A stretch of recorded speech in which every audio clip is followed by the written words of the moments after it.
Herkese merhaba. Bilkent Üniversitesi Yüksek Kariyer Kulübü olarak fakültemizin başarılı mezunlarını konuk ediyoruz. Öğrencilerimize farklı kariyer yollarını tanıtmak ve ilham vermek için oluşturduğumuz video serimizde bugünkü konuğumuz 2021 yılı mezunumuz Kutlay Evrensel. Kutlay Bey, hoş geldiniz. Başlamadan önce bize kendinizi kısaca tanıtabilir misiniz? Merhaba, ben Kutlay Evrensel. 2021 Bilkent Hukuk mezunuyum. Sizlerle aynı sıralarda okudum. Hukuk kariyerimin yanı sıra aynı zamanda bir resim kariyeri de devam ettiriyorum. Bazen kimisi e, ağırlık alıyor, bazen bir diğeri alıyor. Hmm, Şu anda da Hollanda'da ikamet etmekteyim. 3,5 yılı buluyor. Burada bir fintech şirketinde avukatlık yapmaktayım. Yüksek lisansımı da Hollanda'da yaptım. Beni davet ettiğiniz için teşekkür ederim. Çok teşekkür ederiz. O zaman hikayeyi birazcık geriden alalım.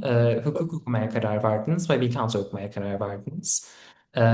Neden Bilkent'i tercih ettiniz? Bu süreçte Bilkent'i okumak size neler kazandırdı? Aynı zamanda Bilkent'teki öğrencilik hayatınızdan bahsedebilir misiniz? Tabii ki bu çok büyük bir soru aslında. Çünkü yani biz okuyacağımız üniversiteye karar verdiğimizde çok küçüğüz, yani 18 yaşında bir karar veriyoruz. O dönem ben İstanbul'da yaşıyordum. Ankara'da doğdum fakat daha 2-3 yaşındayken İstanbul'a göç etmişiz. İstanbul'daydı bütün öğrencilik hayatım. Ve benim lisemde Şişli Terakki Lisesi mezunuyum. Benim lisemde de Ankara'yı tercih eden, İstanbul dışı tercih eden çok az insan vardı. Aslında bu da çok alışagelmiş bir şey olmuyor aslında, İstanbulluların biraz Ankara'yı tercih etmesi. Bilkent benim çok hoşuma giden bir okuldu. Ben farkındaydım Bilkent'in aslında nasıl bir okul olduğunun. Çünkü ben klasik filmleri, üniversite filmlerini izlerken oradaki üniversite hayatına herkes gibi ben de çok özeniyordum. Ve işte en yakın o hayat işte sadece okula gitmek değil de fakat bunun yanı sıra yaptığın sosyal etkinlikler, deneyimleyebildiğin, okuduğun bölümden de farklı olarak deneyimleyebildiğin imkanların çok daha farklı olması Bilkent'te benim için aslında ilk sıraya koymuştu. Ve Ankara'ya gitmek göze aldığım bir şey oldu aslında ve çok da mutlu oldum Ankara'da. Ankara'yı da çok sevdim. Birçok İstanbul'un aksine. Hukuk aslında çok benim planladığım bir şey değildi diyebilirim sana. Fakat sınav senesi biraz daha işlerin ciddileştiği, artık hayata dair daha fikir elde etmeye başladığın, biraz da dünyanın nasıl işlediğini farkına vardığın bir sekans oluyor. O dönem aslında üniversite sınavına hazırlanırken tek hedefim vardı, hukuktu. Orada da hukuk klasik okuduğum kitaplardan, işte izlediğim filmlerden beni çok etkilemişti.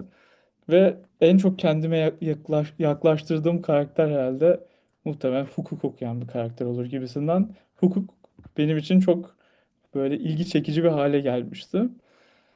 Sonrasında da Bilkent Hukuk olunca Ankara'ya gittim ve aslında hukuk kariyeri öyle başlamış oldu. Teşekkür ederiz. Bahsettiğiniz üzere hem hukukçu olmanın yanında aynı zamanda bir sanatçısınız. Bu süreç nasıl gelişti? Sizi bu konuda motive eden şey ne oldu? Bize biraz bu alanda yaptığınız çalışmalardan da bahsedebilir misiniz? Tabii ki bu aslında benim hep dolaşımında olan bir şeydi. Ben küçüklükten beri hep resim çizen bir çocuk oldum. Ve işte bazen hukuk derslerinde de kenara köşeye kitapların, aldığım notların köşelerine resim çizerek bu bizim fakültemizde de devam etti. Ve öyle çocukluğumdan beri hep ben resim çiziyordum. Hatta dersleri çok dinlemek yerine daha çok böyle sıraya çizerdim o zamanlar. Ortaokul lise zamanları sıraya resim çizerek orada küçük kompozisyon oluşturup hikayeler oluşturup e, öyle zamanı geçiriyordum. Çok beni heyecanlandıran derslerde böyle dört kulak kesilir dinlerdim dersi. Ve bu biraz da aslında daha yeni farkına vardığım bir şey e, oldu benim için. Hani neden resim çizeriz ki? Neden aslında kendi başımıza bir yerden soyutlayıp bu aktiviteyi yaparız ki? Bu biraz daha yeni yeni bunlara cevap bulduğum bir döneme girdim. Onun için hep aslında benim içimde vardı böyle bir resim çizme isteği. Hukuk okurken de Bilkent Drama Atölyesi'nde ben tiyatro ile ilgilendim. O da aslında beni resim değil fakat daha farklı yönden çok besledi. Orada tanıştığım arkadaşlarım hala hepsiyle çok iyi görüşürüm. Ee, Dolayısıyla aslında Bilkent'in güzel kazanımlarından da bir tanesi çok iyi bir okul. Çok iyi bir eğitim alıyorsunuz. Çok iyi hocalardan eğitim alıyorsunuz ve çok iyi insanlarla birlikte bu eğitim alıyorsunuz. Fakat bunun yanı sıra ise aynı zamanda farklı insanların, farklı disiplinleri keşfedebileceğiniz çok güzel bir aralık da sunuyor. Tabii ki ders programları çok yoğun oluyor yani hani sen de şu an kütüphanedesin, benim de Bilkent'teki çoğu zamanım kütüphanede geçiyordu. Fakat bunun açıklığı aslında benim Bilkent'i kafamda tam kurduğum yer burasıydı Bilkent'e gelmeden önce. Ve buradan devam etti. Yani o hayat işte TDP'de bayağı bir rol oynadım. Bayağı bir 4 yıl boyunca gönüllülük yaptım. O da çok farklı bir sekanstı. Çünkü İstanbul'dan Ankara'ya geldim. Benim bütün arkadaşlarım İstanbul'da kaldı. Onlar oradaki hayatlarına devam etti. Ve ne zaman İstanbul'a gitsem işte birbirimize üniversite hayatlarımız hakkında konuştuğumuzda biraz şey oluyor. Bir dakika ya, benim üniversite hayatım onlardan biraz daha farklı ilerliyor. Benim yaptığım şeyler daha ilginç gibi falan böyle. Çünkü işte Günköy diye bir projemiz vardı. Hala devam ediyor. Ee, Bilkent TDP adı altında. Köy okullarına gidip kütüphane inşa ediliyor ve o hafta sonu sıfırdan bir oda kütüphaneye çevrilirken diğer gönüllüler de çocuklara dersler veriyor. Bir üniversite vizyonu ve bizim aslında nasıl, ne denir? İşte üniversite okuyan abileri, ablalarıyla tanışıp kaynaşıp onlarla güzel vakit geçirip aynı zamanda onlardan öğrendikleri, besledikleri bir 2 gün geçiriliyordu. Bu benim için mesela üniversite hayatımın en önemli böyle noktalarından biriydi. İşte bunu yapmak için işte çok heyecanlanıyordum, hayal kuruyordum. Ama İstanbul'a dönünce arkadaşlarımın üniversite hayatları çok daha farklı geliyordu. Bu tür imkanların ya da bunlara dahil olmaları çok daha kolay olmuyordu. Bilkent'in bu açıdan çeşitliliği beni çok besledi. Ee, Ve okurken dürüst olmak gerekirse resmi bu kadar ciddiye aldığım bir dönem yoktu. Daha çok kendimi aradım. Daha farklı disiplinler denediğim bir sekanstı. Şimdi daha çok resim üzerine odaklandım. Bahsettiğiniz üzere Bilkent yoğun bir okul. Bilkent hukuk çok daha yoğun bir okul. Bilkent okurken sanatla hukukun dengesini nasıl sağladınız? Bu konuda hukuk dışında farklı aktivitelerde, farklı alanlarda yönelmek isteyen kişilere ne gibi önerilerde bulunabilirsiniz? Yani bence bu çok kişisel bir yolculuk. Hukuk da çok kişisel bir yolculuk. Çünkü sen de göreceksin, sınıf arkadaşların herkes mezun olunca çok farklı yerlere dağılmaya, çok farklı hayatlar yaşamaya başlayacaklar. Sanat da aynı öyle. Daha çok insanların kendilerini neden bunu yaptıkları ile ilgili biraz daha vakit geçirmelerini önerebilirim. Yani gerçekten içlerinde böyle bir dürtü varsa, gerçekten sanat yapmak istiyorlarsa ve hukuk okurken bunu nasıl yaparım, nasıl ederim diye kaygıları duyuyorlarsa kesinlikle bir kenardan bir şeyler yapsınlar. O kadar kişisel bir yol ki bu. Hani benim yolum, ben çok hukuk okurken kenara çizdiğim, evde tek başıma kaldığımda çizdiğim resimlerle bir şekilde bunu diri tutabildim. Bence önemli olan bu ihtiyacın, bu hissin diri kalması. Hukuk okurken de bazen çok yorulabiliyoruz. Bazen dersler çok hırpalayıcı olabiliyor. Ama en nihayetinde o alanı kendine verip o yapmak istediğin, o peşine gitmek istediğin sanatın onu onu yapman lazım. Günün sonunda aslında onları yaptıkça bir yol kat ediyorsun ve o seninle devam etmeye, gelmeye devam ediyor. Bu şekilde söyleyebilirim Ee, sana. Bahsettiğiniz üzere Hollanda'da Tilburg Üniversitesi'nde teknoloji hukuku alanında yüksek lisansınız var. Neden bu alana yönelmeye tercih ettiniz? Bize bu alandaki araştırmalarınızdan ve şu anki meslek hayatınızda neler kattığından bahsedebilir misiniz? Aynı zamanda sanatınızın bir kısmını da teknolojiyle yapıyorsunuz. Bunun etkileri de oldu mu, bağlantısı oldu mu? Birazcık bahsedebilir misiniz? Tabii ki. Teknoloji hukuku benim ilgi alanım aslında. Son sene Bilkent Üniversitesi işte Covid gelince online eğitime geçti ve işte sağ olsun bizi Bilkent hiç şaşırtmayarak ilk online eğitime geçen okul bizdik o dönem. Yani hani işte Covid oldu, kapanmalar oldu. Biz 2 hafta sonra ders işliyorduk, yani herkes ne olacak, üniversiteler ne olacak falan derken biz bayağı ders işlemeye başladık. O dönemde normalde müfredatta yoktu bu ders. E, Law and Disruptive Innovation diye bir ders açıldı. İşte hukuk ve yıkıcı yenilik isimli bir ders.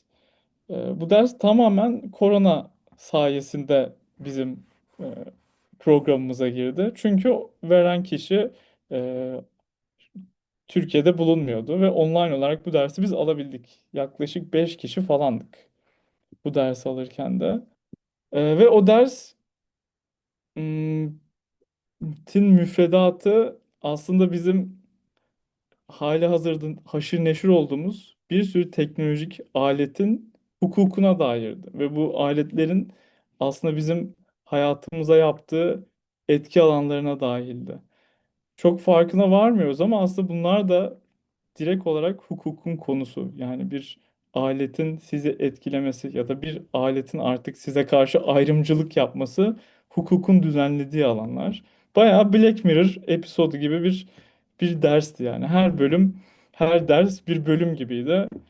Ve teknolojinin aslında ne kadar yaşadığımız gündelik hayatta söz sahibi olduğunu gösteren bir ders oldu. Ve sonra çok ilgimi çekti bu alan. Yasal stajımı da bu alana eğilmiş bir ofiste yaptım, tamamladım. Orada da işte emerging teknolojise dair çalışmalar ve müvekkiller vardı. Dolayısıyla oradaki pratiği de görünce dedim ben buradan ilerleyeceğim. Ve Tilburg Üniversitesi de benim tek tercihimdi.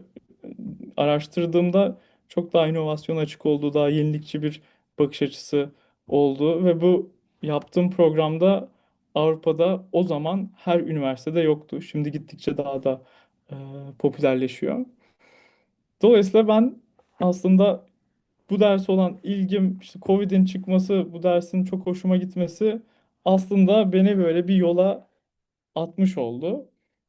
Sadece beni de değil, o dersi birlikte aldığım birkaç arkadaşım da benimle bu programı, kimisi hem zamanlı, kimisi ayrı zamanlarda bu programı takip etti.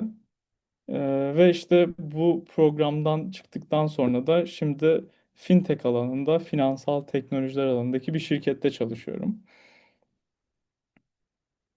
Çok teşekkür ederiz. Şu anda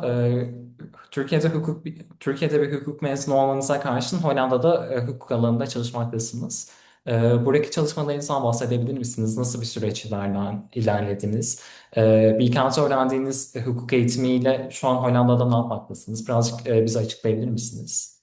Tabii ki. Şu an bir finansal teknolojiler şirketindeki uyumluluk departmanındayım.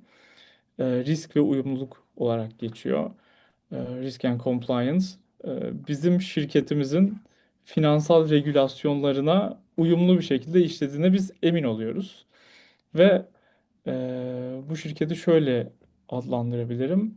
Siz Yemek sepetinden mesela ya da bir app'ten bir sipariş verdiğinizde ya da Trendyol'dan işte popüler herhangi bir online ödeme aracı olan bir web sitesinden sipariş verdiğinizde bu parayı işleyen, yani sizin hesabınızdan paranızı çekip ve karşı tarafın banka hesabına gönderen bir şirkette çalışıyorum. Payment Service Provider olarak geçiyor. Ve bu şirketlerin de belli yükümlülükleri oluyor, regülasyona uyumluluk süreçleri oluyor ve her zaman her yaptıkları pratikte dikkat etmesi gereken, uyumlu olarak işlemesi gereken süreçleri oluyor. Bu süreçler içerisindeyim, bu süreçleri yürütüyoruz. Bilkent'in aslında doğrudan aldığım eğitimin buraya çıktığı bir uzantı yok. Fakat Bilkent'in bence asıl değerli olan kısmı bize işlediği nosyondu. Yani biz Bilkent'te sadece hukuk dersi almıyorduk. Yani biz çok farklı, işte çok ciddi bir ekon background oluyordu. İşte felsefe, humanities bile çok özenle seçilmiş bir dersti bence. Dolayısıyla aslında Bilkent'in çeşitliliği ve uyum sağlayabilmemiz bu gibi atmosferlere bana çok faydası oldu. Hmm, Fakat Bilkent'in oluşturduğu bir temel yapının üstüne bir master'la aslında ben şu an bulunduğum pozisyondaki e, know-how'ı edinmiş olduğumu söyleyebilirim. Az önce bahsettiğimiz birçok başarı ve deneyiminizden sonra genç arkadaşlarımıza ne gibi tavsiyelerde bulunmak istersiniz? Bence kendilerini dinlesinler. Çünkü bir yerde mutluysanız, bir yerde kendinizden memnunsanız orada bir yol açılıyor size. Ve ilgileri olan alanları takip etsinler. En doğru tavsiyem bu olabilir. Ve belki de kendilerini kıyaslamasınlar bazılarıyla. Çünkü çok rekabetçi bir sistemden geliyoruz biz bu üniversiteye. İşte üniversite sınavıdır. Sonra üniversite içerisinde de yine böyle bir ister istemez işte derslerden iyi not almak, staj süreci, iş başvuru, mülakat süreçleri hep böyle bir rekabet içerisinde yoğrulduğumuz bir süreçler bizi bekliyor. Fakat bence kendini dinlemek ve kendinin farkında olmak çok önemli. Ve nereden beslendiğini de bilmek çok önemli. Bir şey size iyi geliyorsa ondan çok fedakarlık etmeyin mesela. Onu da sizinle birlikte taşıyın. Bir alanlarda iş vermek, işte dans etmek, resim çizmek, müzik yapmak size iyi geliyorsa tabii ki bunların küçük fedakarlıkları olabilir. Fakat onların da sizle geldiğine emin olun. Çünkü onlar da sizin bir parçanız. Ve bence benim en büyük böyle aydınlanmam hukuk fakültesinden sonra şeydi yani. Bilkent okurken şey gibi bir yanılsamaya düşüyoruz yani. Biz artık avukat olacağız falan gibi. Yani Bilkent'ten çıkınca artık avukatlık kariyeri bizi bekliyor gibi. Böyle küçük kısıtlayıcı bir bakış açısı olabiliyor. Aslında hukuk okuyunca birçok şey olabilirsiniz. Yani çok farklı bir kariyer çizebilirsiniz. Bu okulun aslında size yüklediği en değerli şey o nosyon, yani o bakış açısı, olayları anlamlandırma biçimi. Ve bu hayatta hukuk dışında da birçok alanda karşılığı çokça bulunan bir şey. Onun için bence hayal kurmaya devam etsinler. Son olarak Kutlay Evrensel neler beklemekte? Bize biraz gelecek planlarınızdan bahsedebilir misiniz? Tabii ki eee, çok iyi soru bence bu. Gelecek planlarım, ben de aslında az önce size verdiğim tavsiyeye çok benzer bir tavsiyeyi takip etmek öncelikli olarak. Yakında bir sergi planlıyorum. Bu benim ilk kişisel sergim olacak. Bu beni heyecanlandırıyor. Ve bir doktora planlıyorum. Fakat doktora çok daha böyle uzun bir yol tabii ki.